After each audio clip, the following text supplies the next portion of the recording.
اللہ تعالیٰ اپنے محبوب کریم صلی اللہ علیہ وسلم کی نا خواہش کو پوری کرنے میں جلدی کرتا ہے. جیسے حضور علیہ السلام کی دل میں کوئی خواہش آئی نا کہ یا اللہ یہ یوں نہیں یوں ہونا چاہیے، یہ بات ایسے نہیں ایسے ہونی چاہیے، تو اللہ تعالیٰ بھی اس بات کو مکمل کرنے میں نا اللہ تعالیٰ جلدی کرتا ہے. آپ بتائیے جو قبلہ تبدیل ہونے پہلے جو نماز پڑھا کرتے تھے نبی علیہ السلام بیت المقدس کی طرف منہ کر کے نماز پڑھتے تھے، لیکن نبی کریم صلی اللہ علیہ وسلم نے کیا کیا، یہ خواہش آئی کہ ہمارا قبلہ کیا ہو جائے، کعبے کی طرف ہو جائے. تو یہ حدیث مبارکہ کیا ہے کہ حضرت برا رضی اللہ تعالی عنہ نے فرمایا کہ نبی کریم صلی اللہ علیہ وسلم جب پہلی پہل مدینہ تشریف لائے نا تو اپنے نانہال انصار یعنی ماموں میں اترے اور بیت المقدس کی طرف منہ کر کے 16 یا 17 ماہ حضور علیہ السلام نے نماز پڑھی. اس کے بعد حضور علیہ السلام کی خواہش ہے کہ مالک قبلہ جو ہے نا ہمارا کعبۃ اللہ ہونا چاہیے. کیا ہونا چاہیے؟ قبلہ جو ہمارا کعبۃ اللہ ہونا چاہیے.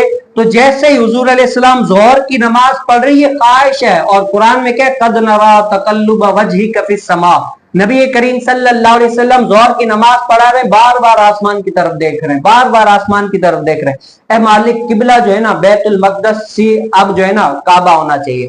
جیسے یہ خواہش آ رہی ہے حضور علیہ السلام آسمان کی طرف دیکھ رہے نا تو رب تعالیٰ نے ابھی نماز ظہر محدثین فرماتے 2 رکعت ہوئی تھی، تو نبی علیہ السلام جب خواہش آ رہی ہے اللہ تعالیٰ نے کیا فرمایا، اے محبوب علیہ السلام جب دل میں خواہش آ گئی ہے نا تو بیت المقدس سے کعبے کی طرف منہ پھیر لو. کیا ہے؟ اے مالک 2 رکعت نماز ہوئی ہے، 2 رکعت پڑھ کے بعد اس کے بعد پڑھ لیں گے، لیکن کیا ہے 2 رکعت نہیں. اللہ تعالیٰ کیا فرمایا، محبوب جب دل میں خواہش آ گئی ہے نا تو رب بھی محبوب تمہاری خواہش کو پورا کرنے میں جلدی کرتا ہے. اب صحابہ نے 2 رکعت بیت المقدس کی طرف منہ کر کے نماز پڑھی ہے اور 2 رکعت کہاں پڑھی ہے؟ کعبہ کی طرف منہ کر کے.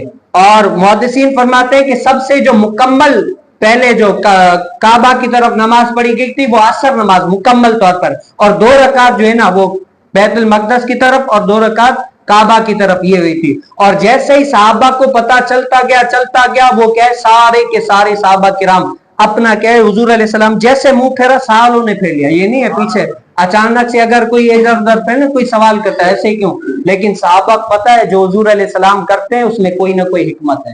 حضور علیہ السلام نے بیت المقدس سے کعبے کی طرف منہ کر لیا، ہم نے بھی پھیر لیا. اور پھر یہ سب کے دل میں آیا یا اللہ جیسے اے محبوب علیہ السلام آپ سے پہلے یہ جو پہلے ہمارے بڑوں نے نماز بیت المقدس کی طرف منہ کر کے نماز پڑھی تھی، اور بہت سارے ایسے لوگ تھے جو چلے گئے تھے جب تک کعبے کی طرف منہ کرتے اس دنیا سے رخصت ہو گئے تھے، اے محبوب علیہ السلام کیا ان کی نمازیں ہوئی یا نہ ہوئی؟ یہ سوال ہوتا ہے نا بھائی، جو پہلے صرف بیت المقدس کی طرف منہ کر کے نماز پڑھی تھی ان نمازوں کا کیا ہوگا؟ آیا وہ نمازیں ہو گئی یا نہیں ہوئی؟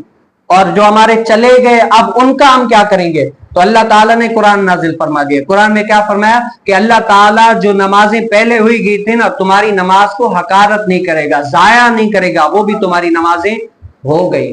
اللہ تعالیٰ محبوب کریم صلی اللہ علیہ وسلم کے نا ہر کام میں جلدی کرتا ہے تاکہ حضور علیہ السلام اس سے وہ جو حضور علیہ السلام کے دل میں خواہش آئی ہے نا وہ سارا ہو جائے.